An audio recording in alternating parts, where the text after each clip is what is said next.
कभी नहीं हो सकता, कभी नहीं हो सकता। ये तारीख की सच्चाइयां हैं अजीज़ान गिरामी। हर जमाने में टकराव तो होता रहा है। इनके पास ताकत का मुजाहरा करने के लिए हथियार तो हो सकते हैं, तलवारें हो सकती हैं, बंदूक बारूद सब कुछ हो सकता है, लेकिन ईमानी ताकत सिर्फ और सिर्फ नबी के गुलामों के पास, हुजूर के गुलामों के पास है। आपको पता है यही खालिद बिन वलीद रज़ी अल्लाह ताला रोम के उन लोगों से जब मुकाबला करने के लिए गए जो लाखों की तादाद में थे, बादशाह और उसकी फौज सामने मुकाबले के लिए आई, तो खालिद बिन वलीद को उन्होंने टॉन्ट मारा था। कहा मदीने के निकले हुए ये सहरा नशीन, ये बादिया नशीन जिनके कपड़ों में पैबंद लगे, पैरों में चप्पल नहीं, खजूर की घुटली पर पूरा दिन गुजारते, ये रूमियों का मुकाबला करने के लिए आए। वो रूमी जो ठाट बाट से रहने वाले, ऐश और इशरत और शराब कदों पर रहने वाले, उन्होंने जब ये ताना मारा तो सैयदना खालिद बिन वलीद ने क्या कहा था पता है? रूम के बादशाह से कहा कि तुम उस कौम से मुकाबला करने के लिए आए हो जो तुम्हारी कौम शराब से जितनी मोहब्बत करती है उससे कई दर्जे ज्यादा मोहम्मद अरबी के गुलाम मौत से मोहब्बत करते हैं। तुमको शराब में जो नशा मिलता है वो हमें शहादत में मजा मिलता है। ये उस कौम से तुम टकरा रहे हो जिनके यहाँ मौत कोई हादसा नहीं। अरे वहां तो बढ़ बढ़ करके लोग आया करते थे, बढ़ करके आया करते। दुनिया को इसी बात का डर है। मैं एक सवाल करता हूं आप सबसे, कभी सोचा आपने, कभी सोचा दिल में, दिल पे हाथ रख करके बताओ, दुनिया की सबसे बड़ी सजा कुछ हो सकती है तो क्या होगी? मौत। इससे इसके बाद क्या होगा? एक बार मौत आनी है और दुनिया डराती इसी बात से। मौत सबसे बड़ी चीज है, उसके बाद तो कुछ नहीं होना है। आदमी मर गया तो उसके साथ क्या किया जाएगा? बस एक ही दर्द है मौत का जिससे दुनिया खौफजदा है, और यही बात आपसे निकालना चाहते हैं। वो उनके लिए हादसा है जिनको मरने के बाद जलना है, जलना है, जलना है। मोमिन के लिए मौत हादसा नहीं, मोमिन के लिए मौत तोहफा है। इधर आंखें बंद हुई, उधर मुस्तफा की जियारत। सामईन हजरात, ये प्रोग्राम आप सुन्नी जंक्शन की जानिब से समाअत कर रहे हैं।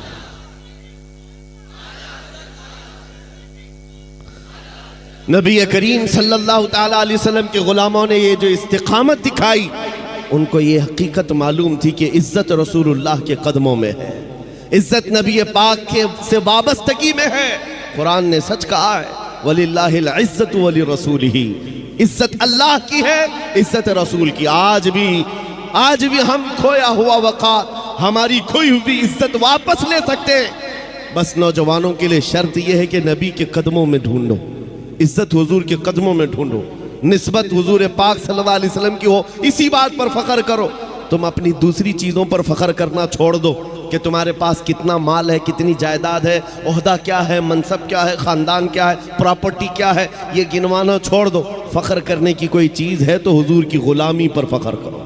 आपको पता है वक्त का अबकरी इमाम, मुजद्दिद आज़म, जिसके सामने वक्त के बड़े बड़े फ़कीह अपने जानू अदब तय करते हों, बरेली का इमाम अहमद रज़ा खां फाजिल बरेलवी, जिनके हालात ये हैं बयान करते करते ज़ुबानें सूख गई, लेकिन अब तक उनके इल्म को बयान नहीं किया जा सका, उनके तमाम दीनी खिदमात को बयान नहीं किया जा सका। एक आलिम दीन है जिसे अल्लाह ने 70 के करीब उलूम व फ़नून दिए हैं, जो एक मरतबा लिखने पर बैठ जाए तो वो कुरान पाक का तर्जुमा लिखे, फतावा रज़विया जैसा अजीम शाहकार दे दे, 1000 से ज़्यादा किताबें पेश कर दे, हदायक़ बख्शिश जैसा दीवान दे दे, जिसकी एक नात पढ़ने के बाद मुर्दा दिल भी जिंदा होते नजर आ जाएं। ये सारे कमालात जिस इमाम के पास हैं, इल्म का हाल तो ये है कि वो कोहे हिमालय नहीं, वो ऐसा मीनार है जिसको देखने के लिए अच्छे अच्छों की टोपियां गिर जाए। उस इमाम की बात कर रहा हूँ, इमाम अहमद रज़ा खां। सिर्फ इल्म नहीं, तकवा भी है, तहारत भी है, और फ़िक़ह भी है, हदीस का इल्म भी है। अल्लाह ने हर चीज़ से नवाजा है, और दुनियावी चीज़ों में भी कम नहीं। बड़े ज़मींदार भी हैं, कोई गरीब घर से नहीं, बड़े ज़मींदार, पूरा का पूरा गांव आपकी मिल्कियत में आया करता है। और बच्चों से भी अल्लाह ने नवाजा है, ऐसे बच्चे जिसको फख्र करने के लिए क्या नहीं है। एक बेटा मुफ्ती आजम है तो दूसरा हुज्जतुल इस्लाम है। वो वक्त के औलिया बेटे हैं और बाप दादा भी कम नहीं है। सारी निस्बतें जिसके पास है, फख्र करने के लिए क्या कम नहीं है। मेरा बाप नकी अली खां, मेरा दादा रजा अली खां, मेरा बेटा मुफ्ती आजम, मेरा बेटा हुज्जतुल इस्लाम। आला हजरत ये कह सकते। और मेरे इल्मी काम ये है, फतावा रज़विया तुम्हें दे रहा हूँ और मेरे नातिया दीवान हदायत के बख्शी दे रहा हूँ, कुरान का तर्जुमा कंजुल ईमान दे रहा हूँ। ये सारी बातें आला हजरत ने कहीं नहीं कही, कहीं नहीं दिखा सकोगे। इन सारी बातों पर उस इमाम ने फख्र किया है। फख्र किया है तो किस बात पर? यह कहता है बरेली का इमाम, उस गली का गदा हूं मैं जिसमें, उस गली का गदा हूं मैं जिसमें मांगते ताजदार फिरते हैं।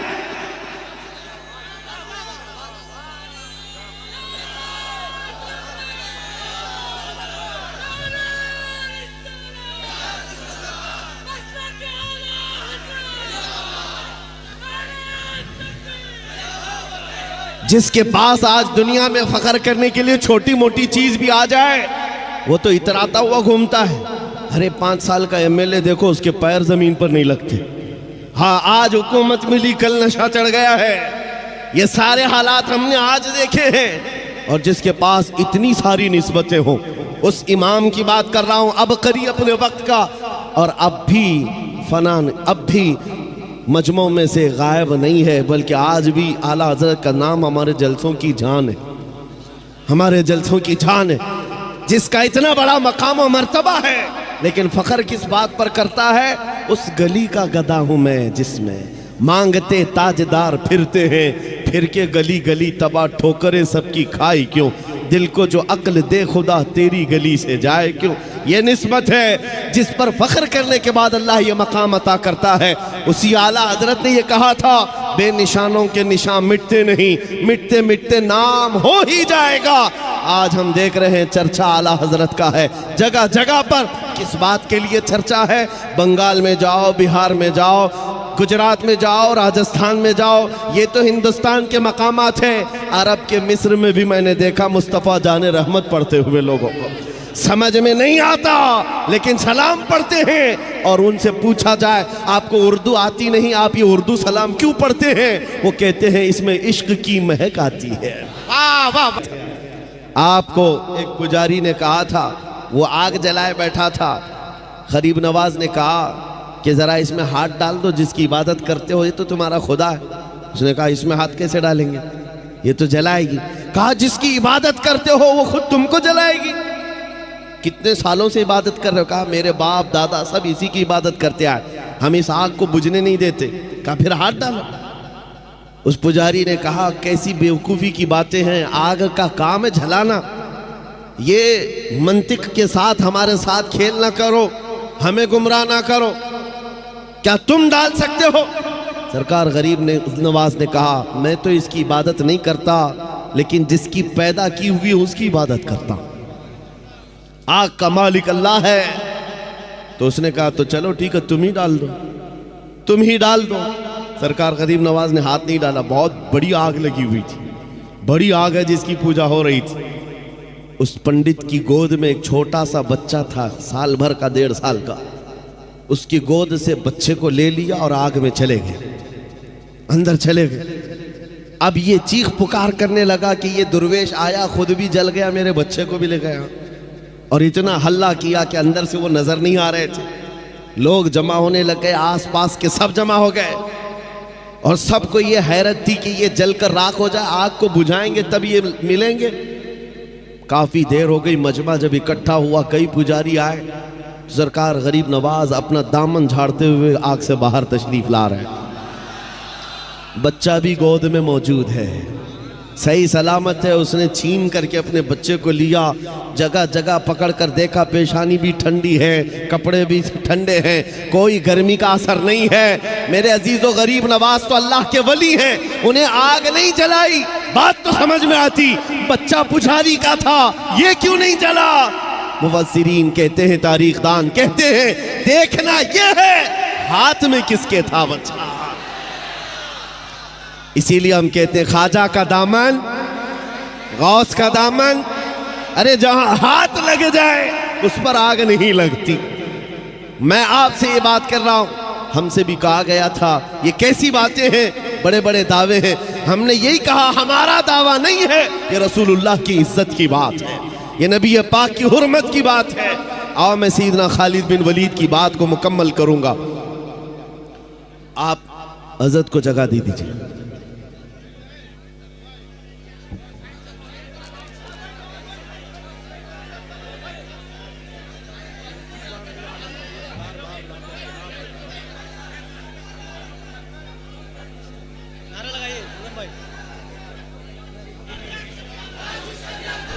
नारे तकबीर, नारे रिसालत, मसलके आला हज़रत, मसलके आला हज़रत, चश्मो चराग़े ख़ानदाने आला हज़रत, नबीर आला हज़रत, नबीर आला हज़रत, शहज़ादगाने क़मरे मिल्लत, शहज़ादगाने हुज़ूर क़मरे मिल्लत।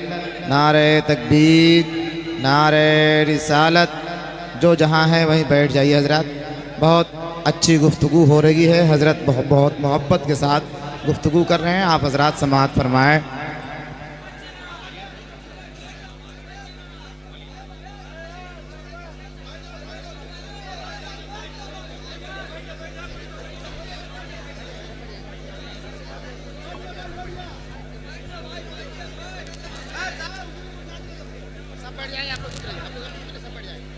आप तवज्जो रखिए। मुझे पता है कि ये जितने खामोश बिठाने वाले हैं वो खामोश बैठ जाएं। और ये मजमे में रोज़ देखता हूँ और एक बात कहता भी हूँ कि किसी भी मिलिट्री और फौज को तो कंट्रोल किया जा सकता है, दीवानों को कौन संभाल सकता है। दीवाना तो दीवाना है और बड़ा सोच समझ के दीवाना बना है, तो इनकी कंट्रोलिंग किसी के हाथ में नहीं होती। हम खुद भी इसमें पिस के ही आते हैं, हर दिन हमारा हाथ जख्मी रहता ही है, हम मुसाफे से सिर्फ। तो ये बात हम जानते हैं कि दीवानों को कोई कंट्रोल नहीं कर सकता। और इमाम राजी ने कहा था जो हुजूर की मोहब्बत में रहता है वो कभी पागल नहीं होता। उन्होंने फरमाया था कि जो नबी पाक की मोहब्बत में होता है उसका दिमागी तवाज़ुन ख़राब नहीं होता, वो दीवाना नहीं होता। लेकिन साथ में एक जुमला और भी कहा है, और अगर कभी दीवाना बन गया तो सिर्फ उनके लिए बनता है, सिर्फ उनके लिए बनता है।